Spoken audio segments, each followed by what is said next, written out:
अस्सलामुअलैकुम। Corona virus एक जरासीमी weapon है या कुछ और? आए गुज़श्ता और मौजूदा दुनिया में होने वाले हालात रूनुमा हुए, इन पर नजर रखते हैं। कुछ वक्त पहले ईरान और सऊदी अरब को लड़ाने की कोशिश की गई। एक दूसरे की तंसीबात पर नामालूम हमले किए गए ताकि किसी तरह इन दोनों को आपस में लड़ाया जाए, ताकि खित्ते में खूनरेजी हो, आग लग जाए और मौत के सौदागरों को लाशें मिलें। लेकिन दुश्मन यहाँ भी नाकाम हुए। अचानक कश्मीर को कर्फ्यू लगवाकर जुल्म के पहाड़ तोड़े गए। दर हकीकत ये एक जंगी चाल थी जिसका मकसद पाकिस्तान को खुली जंग की तरफ लाना था। यहाँ भी दुश्मन को नाकामी हुई क्योंकि एक वक्त में अफगानिस्तान में पाकिस्तान उलझा हुआ था। तारीख खतरनाक तरीन जंग का इख्तिताम होने वाला है और वो बाब तमाम हो चुका। वक्त के नमरूद की शिकस्त हो चुकी। पूरी दुनिया में ये तज़किरे हो रहे हैं और ये तज़किरा दुश्मनों के लिए शिकस्त से एटम बम से भी खतरनाक तकलीफ दे था। APCI मरकजी कायमा कमेटी बराए इंश्योरेंस के कन्वीनियर डॉक्टर मुर्तजा मुगल ने कहा था कि कोरोना वायरस और रूस और सऊदी अरब के माबैन तजारती कशीदगी की वजह से बैनुल-अक़वामी मंडी में तेल की कीमत बोतलों में बिकने वाले पानी से भी कम हो गई है। आलमी मंडी में तेल की कीमत बढ़ते ही आवाम पर बोझ बढ़ा दिया जाता है। तेल की मौजूदा कीमतें रूस समेत तेल पैदा करने वाले अक्सर मुल्कों की मईशत को दिवालिया करने के लिए काफी हैं। ताहम सऊदी अरब को इस ज़िमन में वाज़े बरतरी हासिल है क्योंकि इसके पास ज़र्रे मुबादला के भारी ज़खायर मौजूद हैं और इसकी पैदावारी कीमत दुनिया में सबसे कम $8.98 फी बैरल है।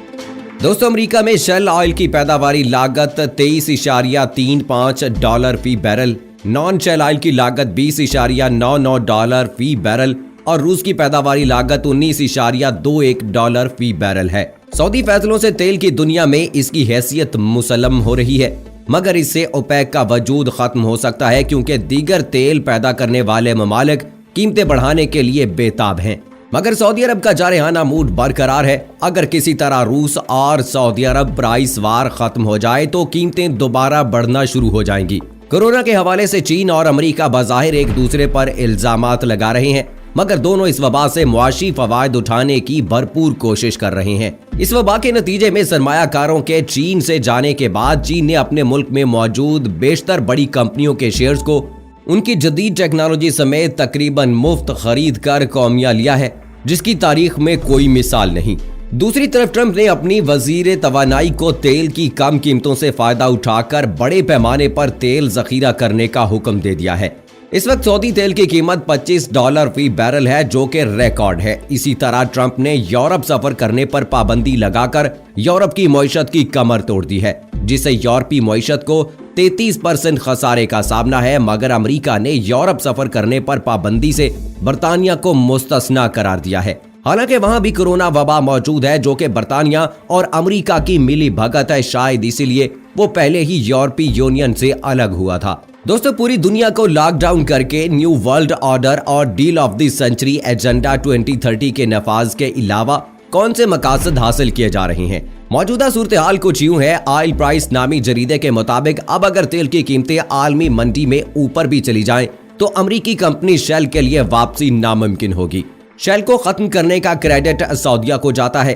तेल की जंग छेड़कर सऊदिया ने अमरीकी मईशत की कमर तोड़ दी है। तेल की जंग इस वक्त तक जारी रहेगी जब तक अमरीका से तेल की बादशाहत का ताज वापस नहीं लिया जाता।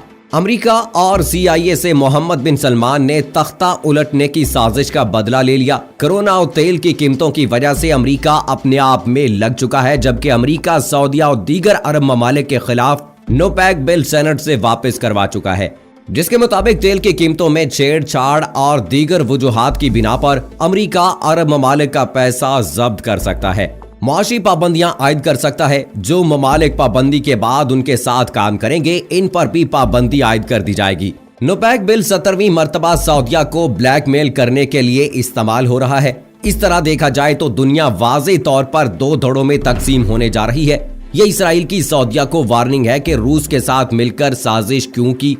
अभी मोहम्मद बिन सलमान को खौशगी के हवाले से ब्लैकमेल किया जाएगा और अगर मोहम्मद बिन सलमान ब्लैकमेल नहीं होता तो मुआशी पाबंदी की सूरत में सऊदिया न्यू ब्लॉक से रजू करेगा।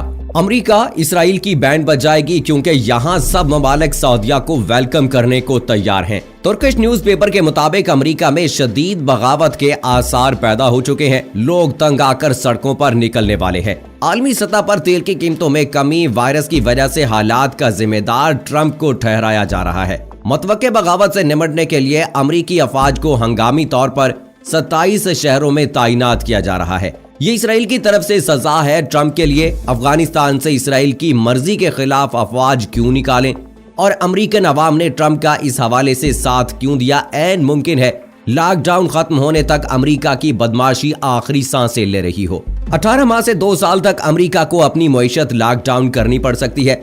अब अमेरिका का सदारती उम्मीदवार जो बाइडन अपने रिवायती तरीकाकार को इस्तेमाल करते हुए इसराइल की पुष्टपनाही पर चीन पर झूठा इल्जाम आयद कर रहा है कि हमें वुहान तक रसाई दी जाए ताकि हमारे इंटेलिजेंस यूनिट पता चला सकें ये वायरस कहां से आया। लेबॉर्ट्रियों तक रसाई न देने की सूरत में अंजाम संगीन होगा। असल में कोरोना का सारा चक्कर इसराइल ने चीन के लिए ही चलाया था। सारी दुनिया लॉकडाउन हो चुकी है मगर चीन निकल गया और वो अभी तक यही सोच रहे हैं कि ये शिकार कैसे निकला। यहूदी ज़ायोनिस्ट चीन को मजीद नुकसान पहुंचाने के लिए बायोलॉजिकल वारफेयर का मजीद झटका दे सकता है। दरहकीकत चीन कोरोना से छुटकारा हासिल करते ही मईशत तेजी से बहाल कर रहा है। दुनिया कोरोना वैक्सीन के हवाले से अमेरिका की तरफ देख रही थी। चीन ने दवा तैयार कर ली। दुनिया में इस वक्त चीन medicine, salt, raw material, medical equipment का सबसे बड़ा सप्लायर है। आज चीनी अद्वियात और रिसर्च पर दुनिया इत्मीनाद का इजहार कर रही है। चीन ने आलमी लीडर की तरह कोरोना पर दुनिया को हदायत देना शुरू कर दी हैं। इसराइल ग्लोबल ऑर्डर तब्दील करने चला था। अमेरिका सुपर पावर कहलाता था।